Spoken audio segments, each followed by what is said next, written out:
Hello, this is the second individual recording that I'm sharing here on YouTube in the new series, Ancient Moon Woman and Friends.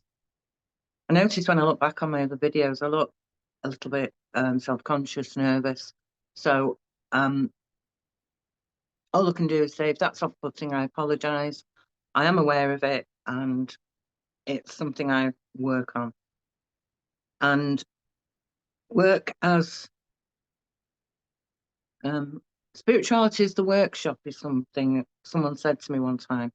Spirituality is the workshop, personal development, growth, life as the workshop.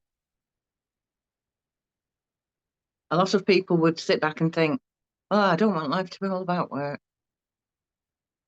It isn't all about work. And work is what we do. We're built to be almost not mechanical, but mobile beings. When you think about how the human body's evolved over the years, to be able to do what it does, we are made to be mobile beings. That doesn't mean we shouldn't have downtime. That doesn't mean we shouldn't have a sanctuary, a sacred place where we can sit and be silent and do contemplation work, reflection. We all need that space, that sacred space, that sanctuary. I have a sacred space. It's literally a tree. I don't like to say in public where that is, simply because it's my sacred place. And I actually prefer to go there on my own. It's a good nearly 2-hour drive. So it takes up virtually a full day.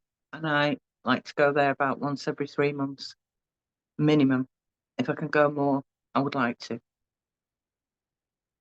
What I do there is a personal ritual of clearing, cleansing, tuning in, receiving guidance, and just feeling so incredibly uplifted. So the last time I went, the words I were given was power, love, and beauty. So power doesn't mean power over, it doesn't mean domination, it doesn't mean manipulation. It simply means personal empowerment. And that's what my service is all about, personal empowerment. We are powerful creator beings. Powerful as in we have an internalized powerful mechanism when you think about how our body works, the cellular structure, the hormonal, the blood system, the way we breathe in and our heart beats, all unconsciously. And then we have this thing called consciousness. So I'm all about consciousness because I love it. It has healed me in a place that I needed to be healed, which was in the heart. And people might wonder, how do you connect your heart to consciousness? So I substitute the word consciousness for love. Consciousness has brought me self-love in a healthy way, not self-love in the unhealthy narcissistic way, in the healthy narcissistic way, because we need a healthy element of narcissism, which you could call ego, a level of ego that is powerful enough to orient us within the universe. So if you think how vast is the universe and how tiny we are, not only is the planet tiny, but we are tiny little cells upon the planet. If we can literally orient ourselves within the universe in a way that we feel harmonized with it, then if that is in the power of consciousness to do that for us, consciousness is great. I love it. Consciousness is something that Jung describes as being something we need to apply to our unconscious. We have unconscious traits as well as the unconscious mechanisms within our bodies. And it relates to the autonomic nervous system and all that scientific biological gubbins, of which I'm not an expert. However, I am getting to understand it a lot more. So consciousness being applied to our unconscious. Jung was an incredible person in my eyes. I know there's a lot of detractors in terms of the academic arm of psychology and psychoanalysis. A lot of people think he fell short of the mark of the academic measure system. I don't use the academic measure system alone. I use the academic, I use the bodily senses, and I use my intuition. Intuition is a great thing. You can call it creativity, you can call it genius. I think Jung applied all of that, and he really struggled in the 1930s to establish a credible place from which his work could help people. It's very, very popular, Jungian, in the spiritual communities, because they see the spirituality that he brought into his work. That's enough about Jung, but what do I take from Jung? I take his practice around shadow work, around how we're all mirrors of each other, and if something stimulates our nervous system to make us feel something, an emotion, often that emotion has been sat there waiting for that to be stimulated to give us the message to heal. This relates to very ancient wisdom teachings as well. Jung called it shadow work. It's not just about shadow work, it's about catalyst work, it's about lots and lots and lots of ancient wisdom teachings. I'm not going to go into detail here.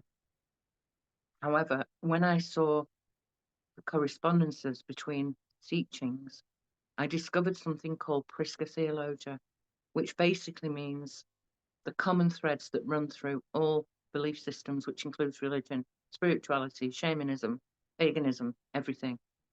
Prisca Theologia, almost the very related to me to the golden thread that runs through all ancient wisdom teachings and has been brought into the modern era. And it can be found in places where we wouldn't imagine it to be.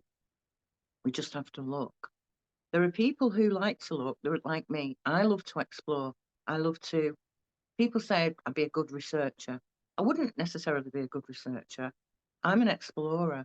So I tend to follow my nose. Something that leads me somewhere that I love. So I loved, when I was younger, the thought of magic, and the metaphysicals always interested me. And I think I've described before that I believe I came with a certain propensity towards that. And I kept it quiet because where I came from, the family I lived in, the area, we were just ordinary working class family with no no edge to say that we've got a lineage of people who were magic. I say that until I have a cousin who did some ancestral work. We discovered that we have a paternal great grandmother who's the local village midwife and herbalist. So that is at least one indication of someone in our family heritage who could have opened the portal for our family to become connected and actually interested in the metaphysical. So I have notes again. I apologise for that. So I wanted to talk about synchronicity, which was another Jungian concept. Jung explains synchronicity in simple terms. The way I understand it is if something pops up for you and then pops up again, you might think, oh, that's coincidence. If it pops up a third time, it's synchronicity. That's the way I work with it, or did do at the beginning. Now what happens is synchronicity is happening for me all the time. I literally call in things that I didn't even realize I was calling in. So for instance, this morning, or yesterday actually, I was looking for something in a drawer where I keep a lot of my writings, notebooks, things like that. And I came across a piece of writing and I just looked at it. It just popped up, seemed to come from nowhere. I read through it and I thought, that's quite good. Did I write that? So I popped off to my cloud storage where I keep my writings. And when I write something, if it's a copy and paste for my own information, I will always put the name of the person who wrote it, where I got it from, and the date. If there is nothing attached to it, I know that I've written it. And it's weird because when you write, you sometimes do forget that you've actually written it yourself. And I found it and it wasn't accredited to anyone else, so I knew I'd written it. And then when I read it again, I remembered the reason I wrote it and what it was for. However, immediately I read it and the thought of a particular client, coaching client, came to mind. And I thought, that is going to be useful for that client when I next see them. And lo and behold, I saw them this morning and it was very apt to what was happening with that client's situation. And that was something I wrote about a year ago. One could turn around and say, I'm not that organised in terms of my records. However, I have such a vast, call it a library, it's just a drawer with things that are printed off to relate to each other. But that for me is an aspect of, is an example of synchronicity, that I had been thinking of the client. I went in a drawer to find something else and up popped something that I knew was apt for that particular client. Prior to that, when I wasn't so comfortable in just taking synchronicities happening immediately, I would look for 3 messages and then I would listen. I would normally I'd have looked at that and thought, that's not what it is I'm looking for, and I would have folded it up and I would have put it back. I wouldn't have even read it. About 8 years ago, I wanted a particular car and I did a sigil. Sigil is a process where one can actually make a diagram or a symbol that's related to the letters within the name of something that you require. So I wrote down the make and the model, the colour, and I made a sigil. And I knew that once I got the sigil, which I kept in my handbag or purse to our American friends, I kept it in my purse, my handbag, and I knew that every time I went out, that I would see that make and model of that car and that colour. And it was quite unusual. It wasn't something that was common. And I did. And as they kept coming, I learned that what we focus on is where energy goes, where attention goes, energy flows. It's all around focus. So because the sigil crystallized my focus on the car that I wanted, I kept seeing that car. If someone said to you, don't think of an elephant, what's the first thing you'll think of? Exactly, an elephant. So that's how the mind can work. We can choose to focus on that, or we can choose to get that image of the elephant out of our minds, and it means nothing other than a nice little trick. We can flip it. We can use that to our advantage. Where we focus, that's where energy flows most powerfully, and it concentrates the vibration within the vibration that you express. So when I wrote the sigil, I knew I was going to own that car. I just didn't know when. I knew it was going to come, and come it did. And I've owned that car now for nearly 8 years. So that's one example of how this can work. Now, some people will use this process. And some people will say, oh, you shouldn't be talking about this. People will use it for ill. Absolutely. Any tool, which it is a tool, to be fair, any tool, any process can be used for good or ill. The same as an axe. An axe can be used to chop down a tree and build a home. An axe can be used to actually really injure someone. So it's how is the tool going to be used? And yeah, I know the tree would have to be chopped down. Yeah, I get that. There is that element of it. But that was the example that came to my awareness, was the axe. Some people might say, what do I do with this consciousness? It's around discernment. So I have to be discerning around how I deliver what I have learned, because coming from a lofty place of being in that, one might say, higher place, it's not higher, it's actually inside us. It's deeper, it's more left, it's more right, it's more expanded, it's more concentrated, it's more everything, it's just more. And when we know that we can excuse me, when we know that we can get more, that's abundance, isn't it? So we have to choose, what are we going to have an abundance of? That's it. That's discernment. What do we want to focus on with our own skills and talents, our newfound consciousness, our new connection to spirituality, our new gifts of focusing and using that to help us manifest something that we might want? What is the discerning thing that we want? How can we discern exactly what it is we want? How can that align with our purpose? Some people choose to just manifest money. I did just a car. It was nothing to do with my purpose, anything. I needed a car, I wanted a car, I manifested it. Other people can use the law of attraction to manifest other things. I then discovered what was my personal purpose. I also discovered what my soul purpose was. And I pulled back from my soul purpose because I didn't think I could do it. Who am I to do all that? Talk about spirituality and consciousness. Well, now you see me doing it. So what was the big deal? But that big deal, that, that what they might call a bifurcation within my being, is that, oh, I'm just an earthly, humble human. And then now and again, I know that I'm a great creator being, spiritual warrior, even. I don't come across as looking like that. I don't look like a spiritual warrior. However, we all have a spiritual warriorness within us, I believe. Mine came very late in life.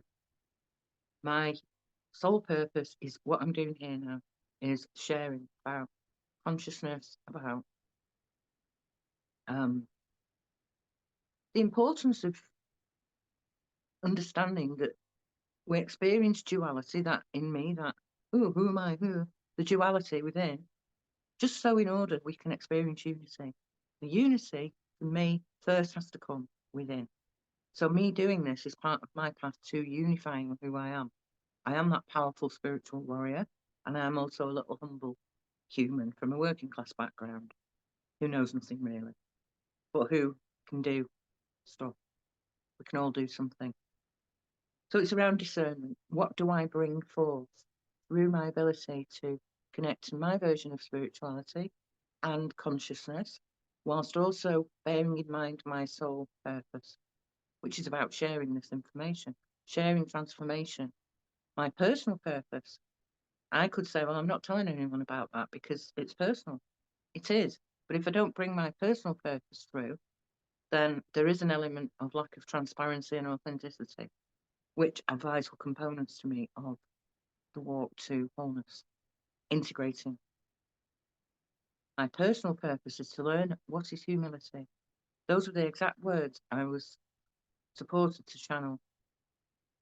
To learn what is humility. Not to literally display it. There was no instruction that I had to display humility. However, I chose to learn what is humility and to go beyond it to display that too. And humility for me means accepting that I am this little human and just one cell in a huge body of the universe, whilst also having consciousness that can support people, help people heal, because it healed me. The walk into consciousness for me healed me, and I have clients who can support, that I can bring my version of consciousness and spirituality and all my other sort of earthly skills and talents, being able to listen to people, being able to translate sometimes complex concepts to support clients going forward. And it's about the ultimate is sharing transformation. If I transform myself or I get transformed through my walk into consciousness and I don't share that, that for me is the opposite of humility. I have the humility to say, I felt awful. I felt scared a lot of the time. I was full of stress. I was this, I was that, I was the other. And I walked into consciousness, which helped to heal me and helped me to walk more lightly, i.e., to walk without a huge rucksack of rocks of sadness and misery on my shoulders. I was able to put down that rucksack, empty it, rock by rock by rock. I can now walk more lightly. I can now sit here on YouTube and talk about consciousness. And if someone had told me that 20 years ago, that I would be doing that, I would have thought I was on Mars and not on Earth. And I don't say that so that I'm saying, so if I can do it, so can you. That's not the point of this. It's about just sharing it. And it's about putting it out there so that those who want to listen to it and watch these videos will come and watch these videos and hopefully get something of benefit from it. And I did speak about it being educational, entertaining, and informative. Yeah, I can't really entertain on my own. I do need to have a conversation with someone else to be able to get a level of sense of humour where we can share funnies. I don't sit here and tell jokes. My discernment says, no, Jules, never good at that. Don't even try. But that's discernment, isn't it? I know that's not my forte, so I'm not even going to try. And that, again, is humility for me, being able to admit that I'm good at this. I'm not so good at that. Hey ho, who cares? I don't anymore. I used to. I used to be in such pickle of, gnawing away at that issue. Well, I'm no good. I'm no good. I'm no good. And you know what? Some people might think I'm no good. But it was about how I felt about myself. I got to feel good about myself. A long process, a lot of work, and I'm not going to talk about it in detail here. I'm going to finish now because I wanted to talk about synchronicity, focus, and discernment in spirituality. They were the things I wanted to bring to people's awareness, not so much as I will explain it all to you, just concepts that some people might choose to go away and have a look at, jump on search engines, have a look at people who've written about these things and learn more, because it's all connected and it's all not as well. So that's me done for today, and thank you for listening. If you have, my next guest is Jan Booth, and Jan will be Jan's interview has been recorded, and I will be sharing that on YouTube on this channel on Thursday, which will be the 2nd of November. So if you're interested in learning about Jan Booth, who works with a galactic healing wheel that she has brought through, she's channeled this. It's an exciting new project of which I have some experience. That will become clear in the interview. So that will be on Thursday, and that will be Jan Booth. So I'll say goodbye and hope to see you soon.